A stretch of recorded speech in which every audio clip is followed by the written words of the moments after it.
recording. Is it giving y'all something like it's recording or? Yes. There's someone started recording. That's encouraging. All right, let's have a word of prayer. Chase, why don't you say some prayer for us? Get us started.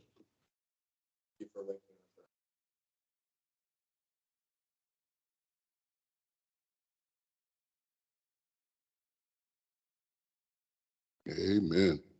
Amen. I heard a little bit of it, but man. Yeah, fun and informative lesson. That's what we're after today. Right. I agree with you, Chase. Fun and informative. Hey, Jalita's coming in. Cool.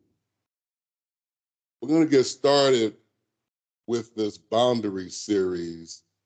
And the first section, as you know, is basically, I'm just going to say about its life, right?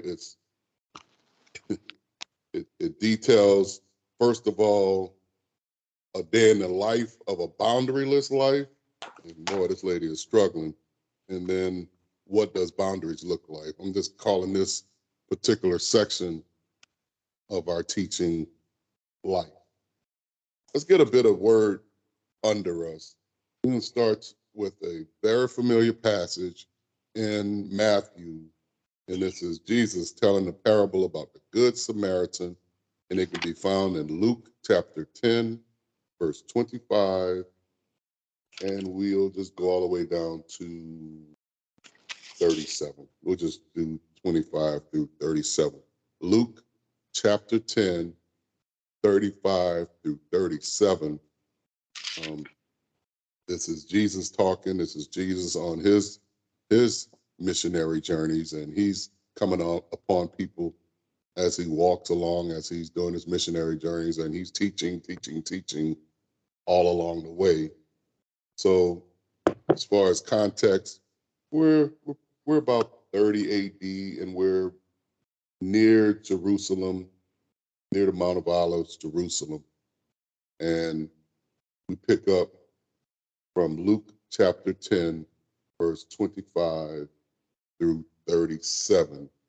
Any Bible readers want to pick that one up? Sure, I've got it.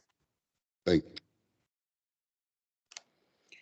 On one occasion, an expert in law stood up to test Jesus. Teacher, what must I do to inherit eternal life? What is written in the law? He replied. How do you read it? It's interesting that, I believe law here is double entendre, is law as in legalities, as in civil law. There's also law as in scriptural. In this instance, the Torah, the Old Testament law, which Jesus would know that this lawyer would be proficient in both. And Jesus perceives within himself, I love how Jesus always does this. He knows that the lawyer is testing him, but he's going to use this as a teachable moment for the lawyer, for those around him, the disciples, and those who are listening, and for us. All right, continue. Amen.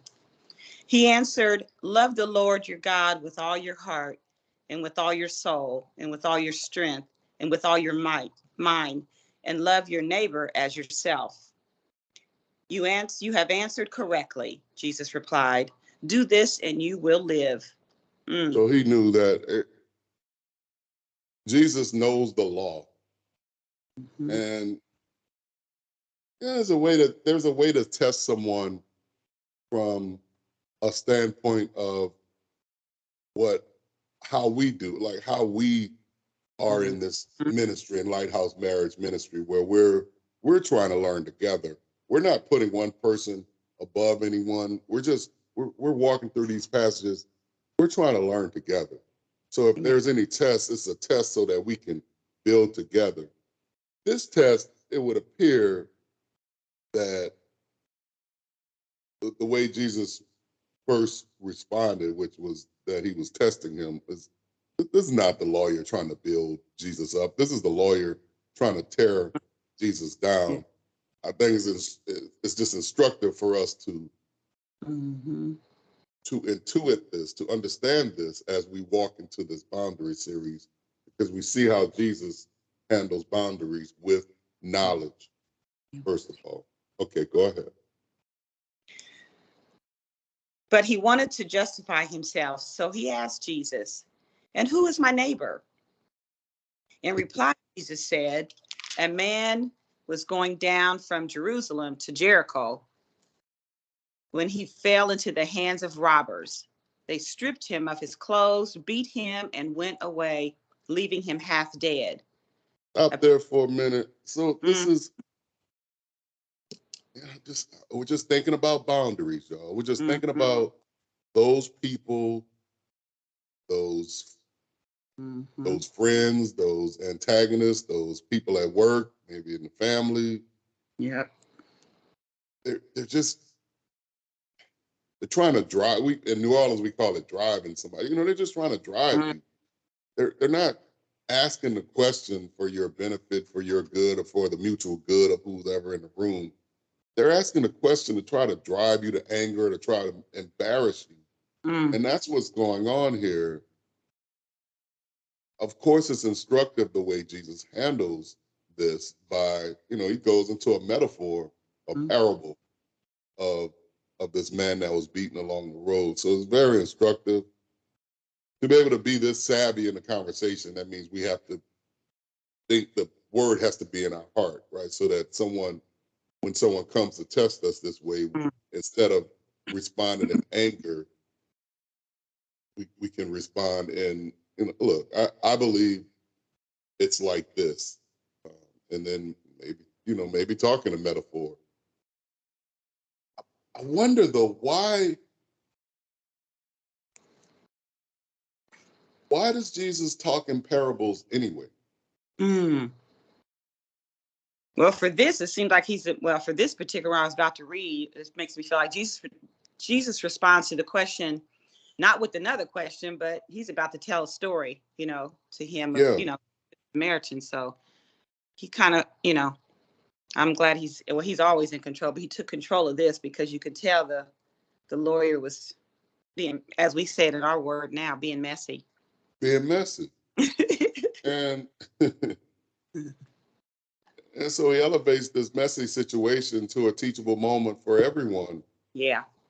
I Mm-hmm. believe we go to parables so that we can grasp a Mm. teaching better. Um, a great tool of teaching is to take that which we do know to teach us something that we don't know. Mm-hmm. Um, Yeah, it's like you just so comprehend a yeah, little bit. Yep. Helps that in comprehensive. yeah, we're trying to get the comprehension. We're Mm-hmm. dealing with a lawyer here, and Tom was like, Jesus, like I know you deal in civil disputes. So let me kind of take you into a world of a civil dispute where a man was wronged, and then I'll let you be the judge. Then you as a lawyer, you tell me. So I'm going to Amen. come into the world where you live. I'm going to give you an example in the world where you Yeah. live, Mm-hmm. so that Earth stories with I feel like it's like earthly. I thought to myself, earthly yes, with a yes, heavenly meaning or have the word behind it. Mm-hmm. that's the parable, right? An earthly story with a heavenly meaning, so that I can teach you where you are. You're a lawyer. I'm okay. I'm gonna give you a case of a Yep. man who was beaten. I'm gonna give you a civil case law. Awesome. If you're a farmer, Jesus starts talking about farming. It's just Mm, amazing Yeah. teaching. Yeah. I just Yeah. I just mm, want us to know as teachers, this means the burden is upon us to read. We got to read books like Boundary. We have to mm, become better teachers, which we are all to be apt to teach. This is a command for Christians. We got to keep putting things into our minds so that these types of things can come out. Go ahead, Burl. No, it's always interesting to the answer when he does Yeah, give a parable.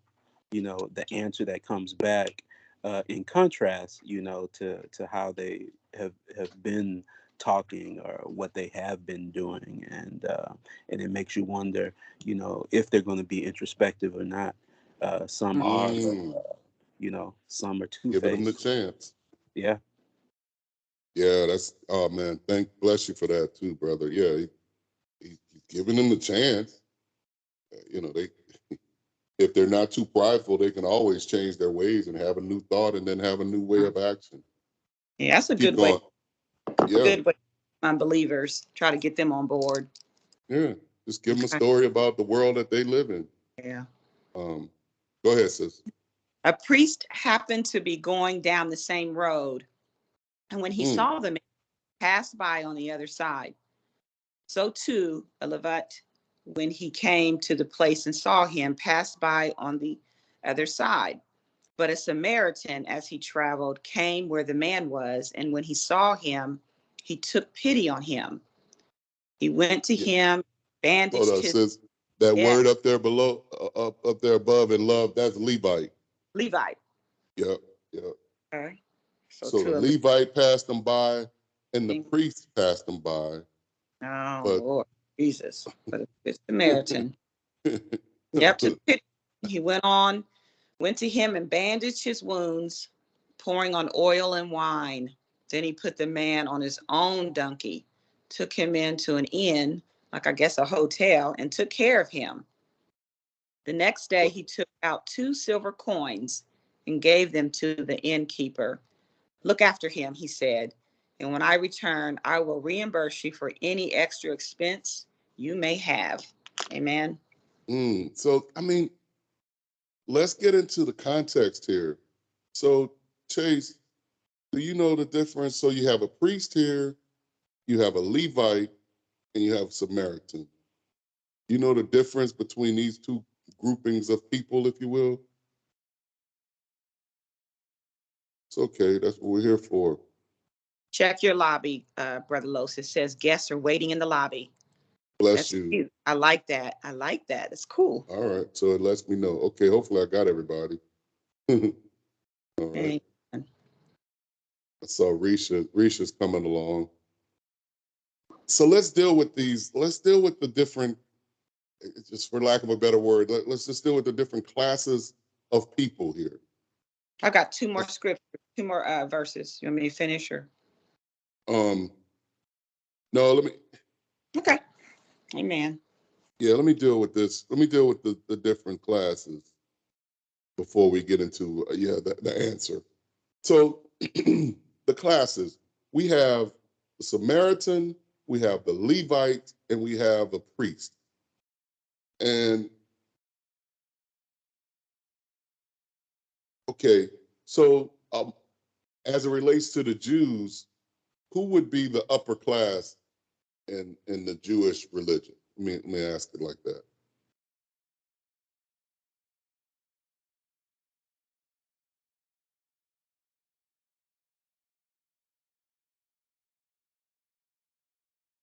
Talk to me.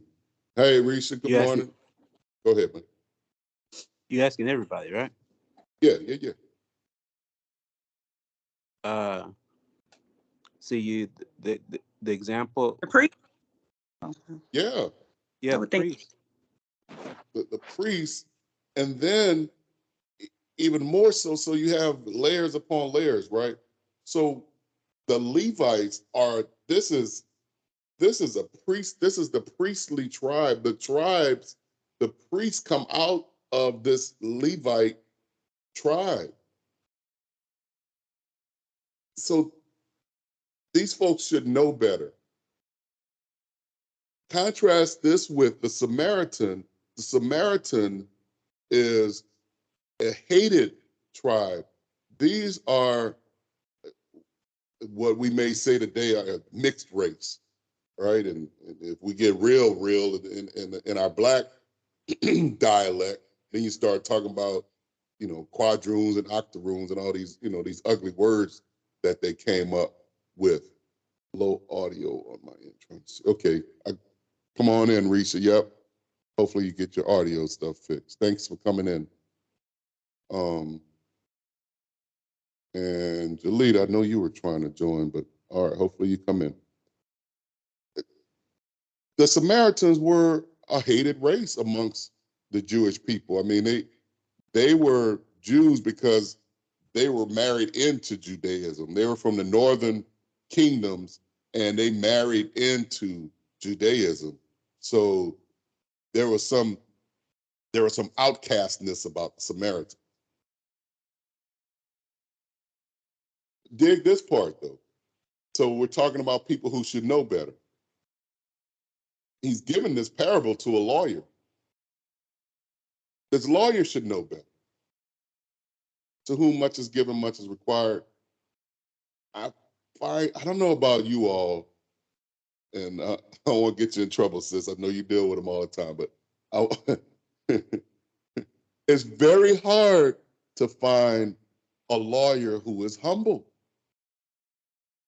Like there's just certain fields, lawyers and doctors come right to mind, where there is this, because they have such an expertise in their field of medicine, field of law, they almost carry themselves like they are experts in everything. And if they're not careful, they can get in this posture all the time. I mean, like even in just, even when we just chilling at home or just at a cookout or something, if they're not careful, they can get into this posture like they're always the intellectual superior to everyone in the room. And I think this is what's going on here. And this is how Jesus, being the master teacher that he is, breaks that down, because he goes right to the heart of it.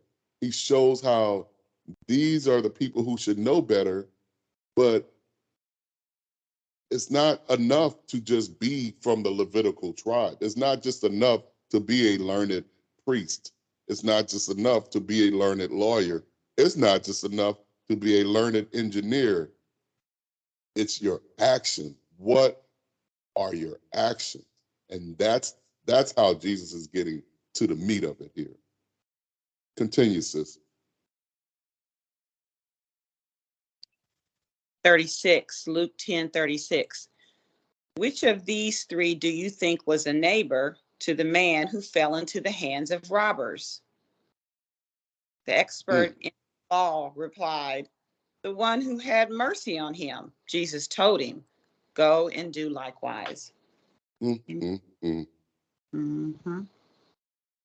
So that's a lesson for us all, to be on guard for haughtiness. You have a situation where this lawyer thought he was going to be teaching Jesus, and he ended up being taught. So we should always, we got to be on guard against haughtiness, and we got to be on guard for boundaries, and that's what we're going to learn about. How do we set proper boundaries, like Jesus set here? He went into a whole parable to get this lawyer to stop driving him. So let's get some practical teachings here. Let's start with a day in a boundaryless life. We're on page 15 in the text. If you haven't gotten the book yet, you still have time. We're dealing with boundaries, and it's by Henry Cloud and John Townsend. So order your books if you have not already. Sis, I know you have your book. Would you read for me a day in a boundaryless life? Let's start at 6 a.m. with Miss Sherry. Read the first 3 paragraphs, if you please. Okay. The alarm jangled. Bleary-eyed from too little sleep, Sherry shut off the noisy intruder, turned on the bedside lamp, and sat up in bed. Looking blankly at the wall, she tried to get her bearings. Why am I dreading this day, Lord? Didn't you promise me a life of joy? Then, as the cobwebs left her mind, Sherry remembered the reason for her dread. The 4:30 meeting with Todd's third grade teacher. The phone call returned to her memory. Sherry, this is Jean Russell. I wonder if we could meet about Todd's performance and his behavior. Todd couldn't keep still and listen to his teachers. He didn't even listen to Sherry and Walt. Todd was such a strong-willed child, and she didn't want to quench his spirit. Wasn't that more important? Well, no time to worry about all that, Sherry said to herself, raising her 35-year-old body off the bed and paddling to the shower. I've got enough troubles to keep me busy all day. Amen. So this is very real. I mean, we had 6 a.m. in the morning, and this woman here, Sherry, is waking up with dread about something that's going to happen at 4:30 as it relates to her child, Todd. I just think it's very practical teaching for us. It very sets up for a very practical discussion on what a life of having no boundaries looks like. Life with no boundaries. And you go on to page 16. Does anyone else have the book by any chance? We do. All right, cool, bro. Go to page 16 for me.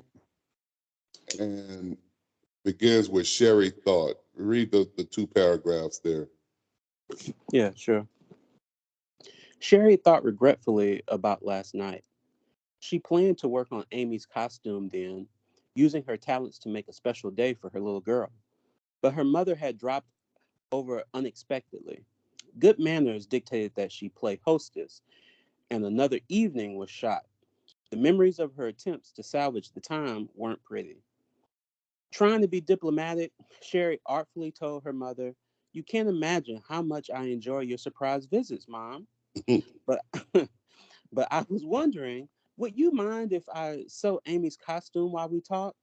Sherry cringed inwardly, correctly anticipating her mother's response. Go ahead and read the response. "Sherry, you know I'd be the last to intrude on your time with your family." Sherry's mother, widowed for 12 years, had elevated her widowhood to the status of martyrdom. "I mean, since your father died, it's been such an empty time. I still miss our family. How could I deprive you of that for yourself?" Isn't this something like give Sherry credit? Go ahead, sis. You got something. Go ahead, Sister Hunt. It's something about that mother relationship, though. But they will overstep your bounds sometimes. That's my mom rest her soul. But yeah, I remember. I mean, Sherry tries to, she tries to set a boundary there. I give her credit. And the mom just plows right through it and uses, uses a old trick, which is basically guilt, and starts talking about her dead husband, which is Sherry's dead father. I mean, that's, and then let's go down. Let's go down. So she continues. The mom continues kind of along that line, kind of this martyrdom line. Then it comes to no mom, no. Go read the no mom, no part, Sister Hunt. No, Mom, no, no, no. Sherry quickly joined the emotional minute she and her mom had been dancing for decades. That's not what I mean at all. I mean, it's so special having you over. Goodness knows, with our schedule, we'd like to visit more, but we just haven't been able to. That's why I'm so glad you took the initiative. Lord, don't strike me dead for this little. Yeah, I mean, I mean, Old time, Sherry said. I mean, thanks, sis. Like you know, I guess she didn't set the boundary high enough, and now her mother just kind of toppled over it and went into that martyrdom and guilt. And now Sherry's just done a total 180, and now she's, oh no, it's not that at all, and happy to have you over, and really she just it was too much at the time. Mm. Now let's go to let's get some more Sherry's life in here. Let's go to, oh boy, there's so much here. Let's go to 8:45 a.m. Burl, on page what's that? Page 17. We're still reading. For those who joined us, we're in the book Boundaries, and we have a day in the life of a boundaryless life. the principal character here is a lady named Sherry. Go ahead, Burl. Rushing into McAllister Enterprises, where she worked as a fashion consultant, Sherry glanced at her watch. Only a few minutes late. Maybe by now her colleagues understood that being late was a way of life for her and did not expect her to be on time. She was wrong. They started the weekly executive meeting without her. Sherry tried to tiptoe in without being noticed, but every eye was on her as she struggled into her seat. Glancing around, she gave a fleeting smile and muttered something about that crazy traffic. Mm-hmm. Can I add that I think the books are a little different because when Verlin read, he says, rushing into McAllister's Enterprises, where she worked as, my book says, where she worked as a human resources director. Right. Sherry Right. glanced at her watch. So that's interesting. Yeah, he changed it up. Guess he must have got in trouble from human resources director. Had to change it up. I don't know, but I mean the story, look, whether she's human resources or fashion consultant, this is something I think we can identify with, because she's not properly setting boundaries. It's causing things to go haywire. Now she's being late to work, and that's a consequence of her not setting boundaries, basically. Let's continue. I want to go to the bottom of page 19. Does anyone else have their book by any chance? Going once, going twice. It's okay. All right, you still have a chance to get it. Go to 19 where it says dependable, faithful, in italics, Sister Hunt. Page 19. Okay. Dependable, faithful, reliable, Sherry thought. I've always been described this way by people who wanted something from me. Sounds like a description of a good mule. Suddenly the guilt, there I am again. Lord help me. Bloom where I'm planted. But secretly she found herself wishing she could be transplanted to another flower pot. Amen. Oh man, bless her heart. Sounds like a good mule. All right, let's keep going. 4:30. The 4:30, Brother Burrell. Mm. Jean Russell was a competent teacher, one of many in the profession who understood the complex factors beneath a child's problem behavior. The meeting with Todd's teacher began as so many before, minus Walt. Todd's father hadn't been able to get off work, so the two women talked alone. He's not a bad child, Sherry, Miss Russell reassured her. Todd is a bright, energetic boy. When he minds, he's one of the most enjoyable kids in the class. Sherry, Sherry waited for the axe to fall. Just get to the point, Jean. I have a problem child, don't I? What's new? I have a problem life to go with it. Mm-mm-mm. Mm-mm-mm. So she's starting to, I guess, I mean, look, we can't solve problems until we face it. It does appear that Sherry's at least starting to see. I mean, her life is, as she says, she's got a problem life. Go down, and so this is the meeting this is the teachers' conference about Sherry's son Todd, and they go on, the teacher, they go on, and Sherry even gets a little defensive at one point, and then she basically breaks. Um, Go down to Sherry no longer, Sister Hunt. Sherry no longer tried to hold back the tears. She buried her head in her hands and wept, feeling overwhelmed with everything. Eventually, her crying subsided. I'm sorry. I guess this just hit on a bad day. Sherry rummaged in her purse for a tissue. No, it's more than that. Jean, I need to be honest with you. Your problems with him are the same as mine. Walt and I have a real struggle making Todd mind at home. When we're playing or talking, Todd is the most wonderful son I could imagine. But anytime I have to discipline him, the tantrums are more than I can handle. So I guess I don't have any solutions for you. Mm-mm-mm. Her head slowly. It really helps me, Sherry, to know that Todd's behavior is a problem at home too. At least now we can put our heads together on a solution.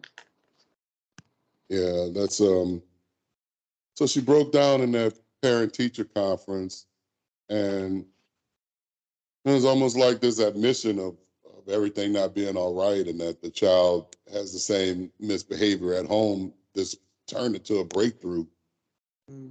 I, I can only imagine that a teacher is like, well, is it me? Is it the curriculum? Is it, I mean, if he's only acting up at school and not at home, then is there something that we need to do as scholastically only? But this admission that no, he's acting up at home too. This is not just you. This this at least gives the teacher a wider view to try to help the child.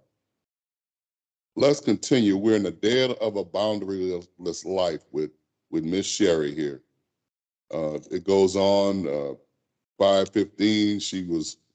She's sitting in traffic, and actually she's cool with being in traffic because she's trying to collect her thoughts. Then 6:30, she's yelling for folks to come down to dinner. Daughter doesn't come down, got herself trapped in the room. Husband is, whatever, probably working, or I don't know what he's doing, but he's not coming down when she says. So she's starting to unravel as she had a long day herself, got dinner cooked, and now no one's even hurriedly coming to eat it. Now we come to 7 o'clock, and now we got a friend that ends up barging into her life. Let's go to 7 p.m. please, Vero. Halfway through dinner, the phone rang. We really need to get an answering machine to handle calls during dinner, Sherry thought. There's precious little time for us to be together as a family anymore. Then, as if on cue, another familiar thought struck her. It might be someone who needs me. Mm-mm-mm. As always, Sherry listened to the second voice in her head and jumped up from the table to answer the phone. Her heart sank as she recognized the voice on the other end. Hope I'm not disturbing anything, said Phyllis Renfro, the women's ministry leader at the church. Certainly, you aren't disturbing anything. Sherry lied again. Sherry, Mm-mm-mm. I'm in deep water. Phyllis said. Margie was going to be our activities coordinator at the retreat, and now she's canceled. Something about priorities at home, and anyway, you any way you can pitch in. So now you have the Mm. church. Now you have the church calling, and she lied first of all, saying that Phyllis hadn't interrupted anything. Well, she did interrupt something, and she interrupted something important, which was family dinner. Go down to I'll be happy to help, girl. Let's see.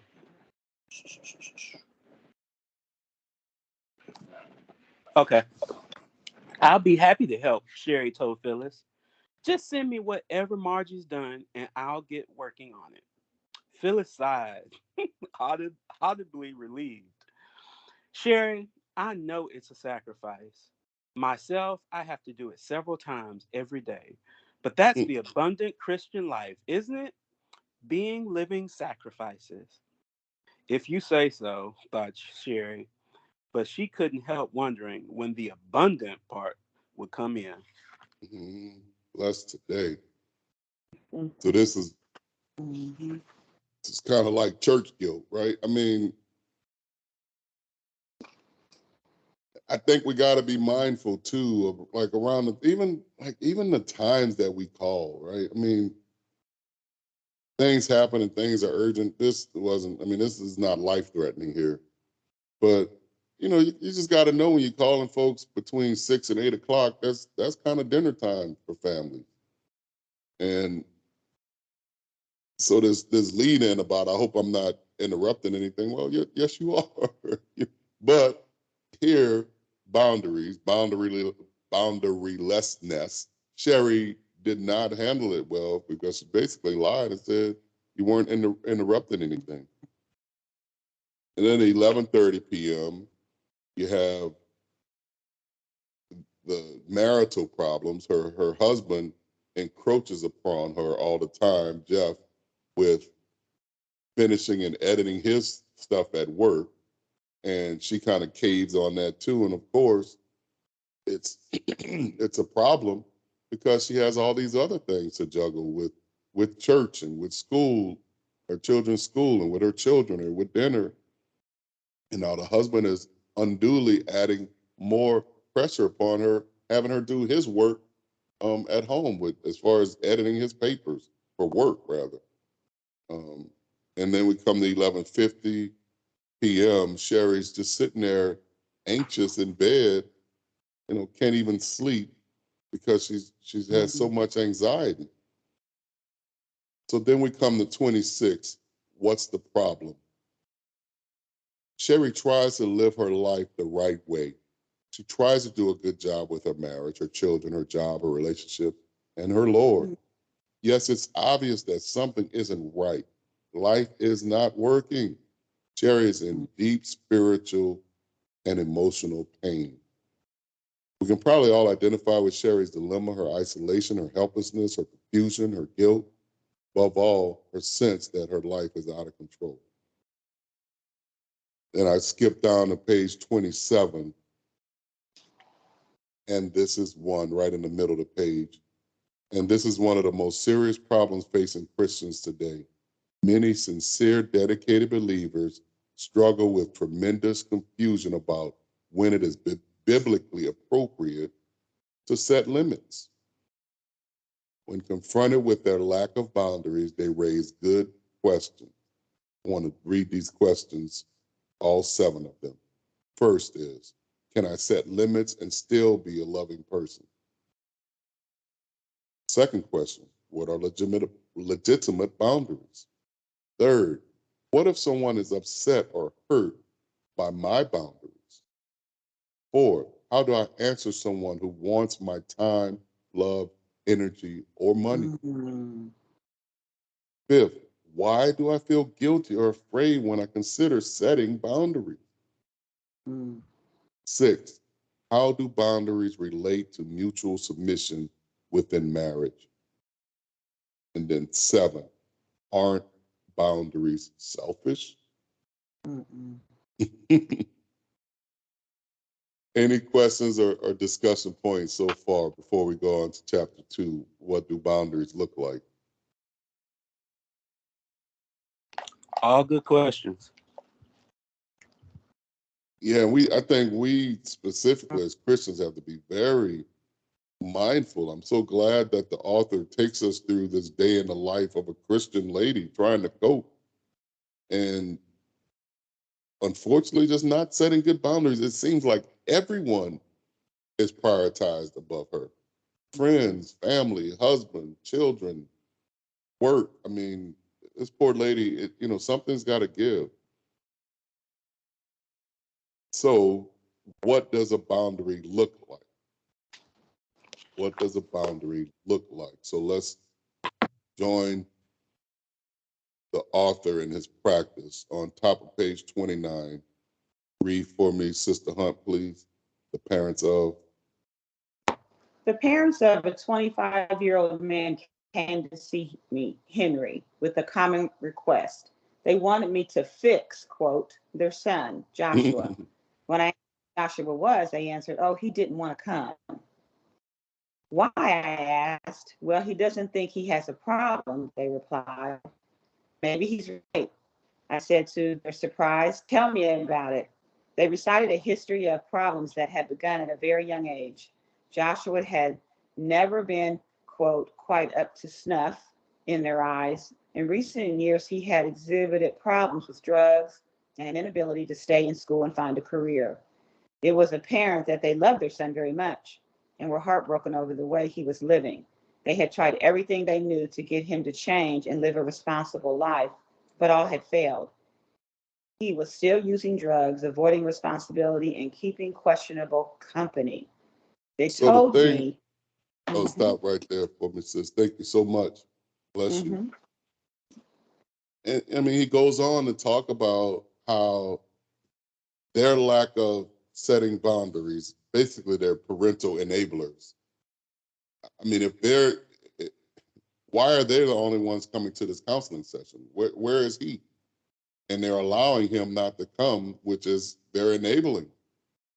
Um, Also, it talks about how there's no consequences for his actions. He's still allowed to stay in their house. He doesn't have to go get counseling. There is no there's no consequence for his behavior, and because there's no consequence, he continues to do what he does, and they're miserable because of it. The dilemma that the author talks about is the fact that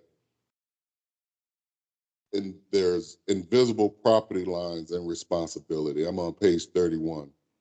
In the physical world, boundaries are easy to see. Fences, signs, walls, moats with alligators, manicured lawns, and hedges are all physical boundaries in their differing appearances. They give the same message. This is where my property begins. The owner of the property is legally responsible for what happens on his or her property. No, non-owners are not responsible for the property. Physical boundaries mark a visible property line, and someone holds the deed to it. You can go to the county courthouse and find out exactly where those boundaries of responsibility are and whom to call if you have business there. In the spiritual world, boundaries are just as real, but often harder to see. The goal of this chapter is to help you to find your intangible boundaries and to recognize them as an ever present reality that can increase your love and save your life. In reality, these boundaries define your soul and they help you to guard it and maintain it. And then he goes on to give different scenarios of boundaries. He talks about the me and not be, me and not me. What they define what is me and what is not me. A boundary shows me where I end and where someone else begins, leading me to a sense of ownership. He goes on to talk about 2 and 4. All of these you're really going to have to read yourself. I encourage you, I beg you to get the book and read it. You have to digest this. These classes, if you recall, this is just meant to be a discussion and a review. There's too much material in here for 45 minutes. I have to set a boundary as a teacher. I'm not going to be able to teach these this book to you. We're all adults. We have to digest this book so that we can come in here and have discussions. I know this book is going to bless you. So I'll continue. Then the next subtitle is 2 and 4. Oh man, this is awesome. We are responsible to others and for ourselves. I think a lot of times in error, sometimes I hear us saying things, I hear me saying things like, I'm responsible for my children. No, you're responsible to your children. Carry each other's burdens, it says in Galatians 6:2, and in the way you will fulfill the law of Christ. This verse shows our responsibility to one another. You see how that two from that actually 2:4 actually sets a boundary. Even with children, there's a point where their lives start and your life stops. They have a responsibility for their own lawn, if we follow that lawn metaphor. Then he talks about good in and bad out, God and boundaries, examples of boundaries. I want to do these examples quickly and then we'll be done for the day.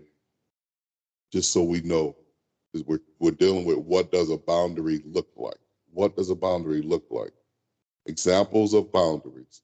Boundaries are anything that helps to differentiate you from someone else or shows where you begin and end. Here are some examples of boundaries. Skin. The most basic boundary that defines you is your physical skin. People often use this boundary as a metaphor for saying that their personal boundaries have been violated. He really gets under my skin. Your physical self is the first way that you learn that you are separate from others. As an infant, you slowly learn that you are different from the mother or father who cuddles you. Skin is the first example of a boundary. Second example of a boundary is words. In the physical world, a fence or some other kind of structure usually delineates a boundary. In the spiritual world, fences are invisible. Nevertheless, you can create good, proactive fences with your words. We can use words for boundaries. Next and third type of boundary is truth. Knowing the truth about God and his property puts limits on you and shows you his boundaries. Realizing the truth of his unchangeable reality helps you to define yourself in relation to him. Truth. And going back to in Matthew, the parable of the Good Samaritan, Jesus used truth to help set a boundary and to help that lawyer. He set a boundary with the truth, and he set a boundary with words in that parable of the Good Samaritan. Time. Taking time off from a person or a project can be a way of regaining ownership over some out of control aspects of your life where boundaries need to be set. Glory, hallelujah. Particularly for those of us who are entrepreneurs, I'm just going to raise my hand. I'm not as good as this as I should be. Taking breaks. There's this thing, entrepreneurs, we're thinking about our business all the time. We'll wake up in the middle of the night thinking about an order, thinking about, and we have got to give ourselves some grace and some time. Emotional distance is another way to set a boundary. Emotional distance is a temporary boundary to give your heart the space it needs to be safe. It is never a permanent way of living. People who have been in abusive relationships need to find a safe place to begin to throw out emotionally. Sometimes in abusive marriages, the abused spouse needs to keep emotional distance until the abusive partner begins to face his or her problems and become trustworthy. Emotional distance. This is a very important boundary. Important boundary. Another one, other people. You need to depend on others to help you set and keep boundaries. People subject to another person's addictions, controls, or abuse are finding that after years and years of loving too much, they can find the ability to create boundaries only through a support group. Their support system is giving them the strength to say no to abuse and control for the first time in their lives. Other people can help you set boundaries. Consequences. This is where the initial story that this author gave about about the parents that came into his consulting practice, his counseling practice, they were not setting good consequences. So here we go. This is a way to set consequences for a boundary. Trespassing on other people's property carries consequences. No trespassing signs usually carry a threat of, of prosecution if someone steps over the boundaries. The Bible reaches this principle over and over, saying that if we walk one way, this will happen. And if we walk another way, something else is going to happen.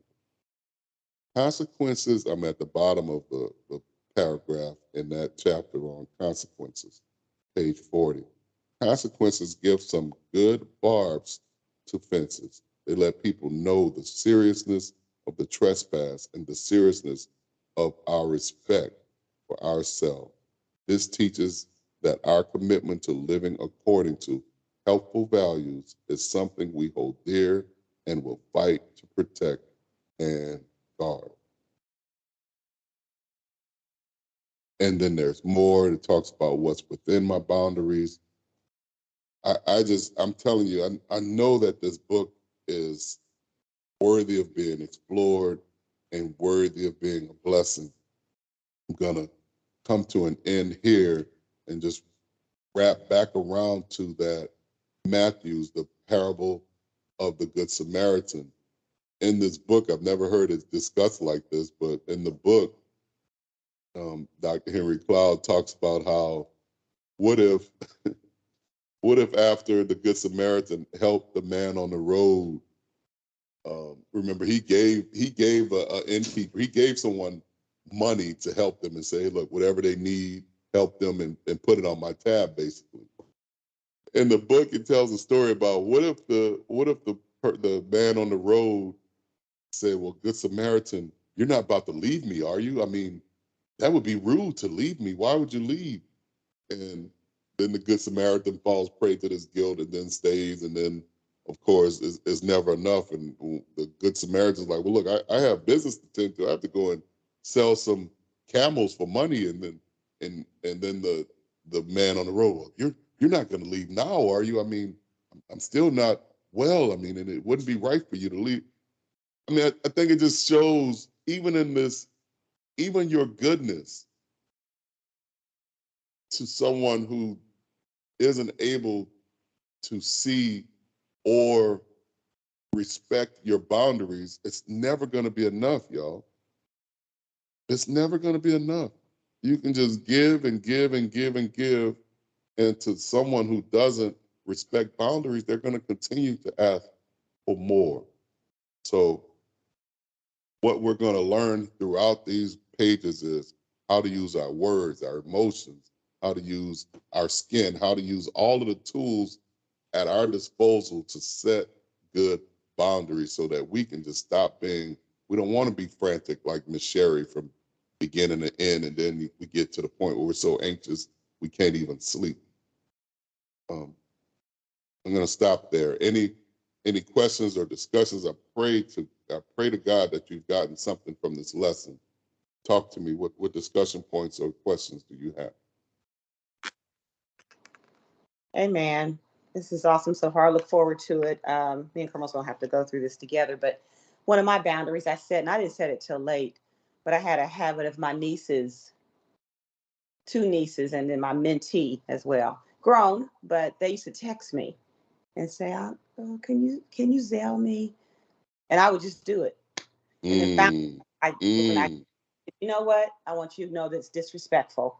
I said, if you want $20, you really need it that bad, then you need to pick up the phone and I need to hear your voice. I don't need to know why, and then you need to ask. Because I always tell them it's not a loan. I'm just giving it to you because I ain't gonna worry about you getting it back. Now, if it's a loan, my father always told me when I called, can I get $50? His favorite line was, well, I can give you 25 on it. And then you can work out the rest. I was like, well, I need 50. He's like, well, no, okay, I'm giving you 25 on. That's something I would just take the L on. So now I do that to my nieces. I had to do that to my mentee, Nina. She needed something a couple months ago. And I said, don't worry about giving it back. Your birthday's in May. That's your birthday. I send you a little something anyway. But I said, but in the future, that's disrespectful. Don't text me and say, I had a girlfriend text me before I could even have a chance to respond. She even sent me her Cash App. One time, I got a nifty. So we've been friends 50 years. I met her in kindergarten, and she done it a couple times. If you do it twice over 3 or 4 years, I ain't tripping. But this last time, it just hit me. I thought, well, I didn't set boundaries with them. Let me set it with her too. So yeah, and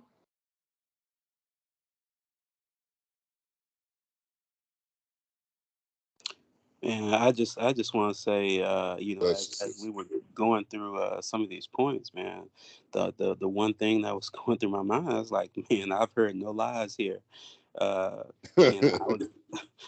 I was just, as we went through a lot of those points, it just kind of reminded me of different times in our life, and what, and I would tell myself, if I knew then what I know now, and I would use some of these strategies, and they're all helpful.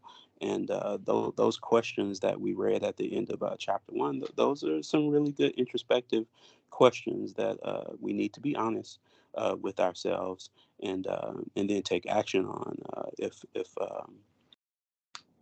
people are treading on us or treading across our property. Mm. Yeah, and I mean that's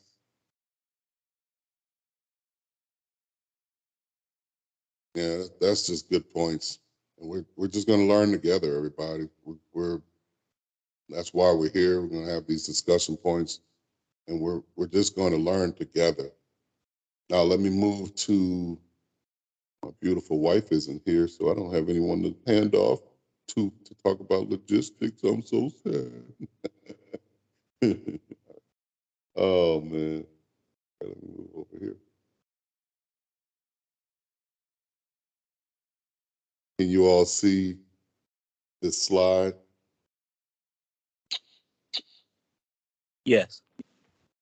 All right, sweet. So you see here that true to form, we had the overview, just kind of kicked us off last week, and then we dealt with today about what does a day in the life of boundaries look like? What does it look like? Next week we need to deal with we need to look at the problems, and we need to look at how they're developed, and we need to look at what are some ways to kind of see these problems. That's going to be chapter 3 and 4. Do we have a volunteer to teach next week?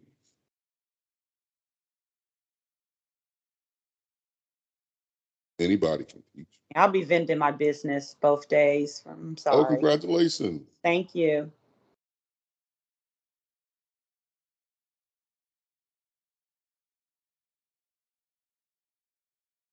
Anybody? Hey, Los, Lisa and I are going to look at the schedule, and I'll let you know here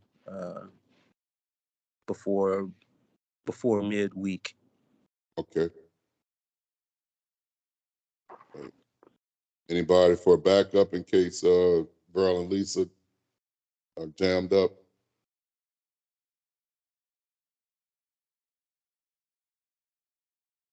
Okay. Does anyone look at this schedule? Anybody want to volunteer for any other dates? Got 5 more slots.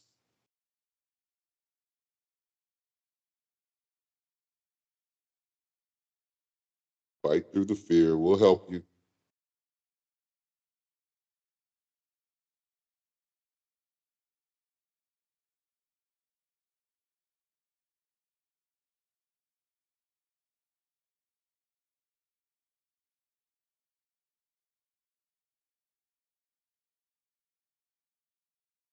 Going once, going twice. All right, y'all keep this on your hearts and your minds, and be prayerful about it, because we do need the help. This ministry was never, we kind of got it. Sometimes we get into certain discussions where, like if it's on finances and certain things like that, then yeah, we kind of, the youngs just kind of take them all. We'll teach a whole series. But this ministry, those of us who, been in the ministry even well before even Yvonne and I came upon it, this has always been a each one teach one type of ministry. So we want to get back to our roots, and we don't want anyone to feel, we don't want you all to feel like this is just, me or Yvonne sitting here, and then you are all the students. That's not what this is. This is all um, come one, come all to the teaching, and we'll just kind of round robin it. So be in prayer about the schedule. The schedule is in front of you, and we'll look forward to you telling us what other dates that you can teach. Besides that, that 4th of July break, I would like us to get back to our bridge ministry. I know we have things that we're doing for the 4th of July, but this is the 3rd of July is that Sunday. And we got to go under the bridge, y'all. We got to go and feed and clothe some folks we haven't done in a long time. So we're going to be reaching out to folks to kind of get that together too. So put that on your hearts and mind as well. All right, T.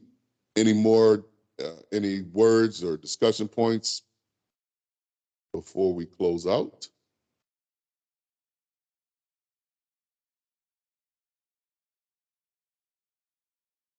All righty. All right, with that, how about, I know we're gonna miss you for the next couple of weeks because you're gonna be into your business and things like that, Sister Hunt. So why don't you help close us out in prayer, if you will? Yes, we'll see y'all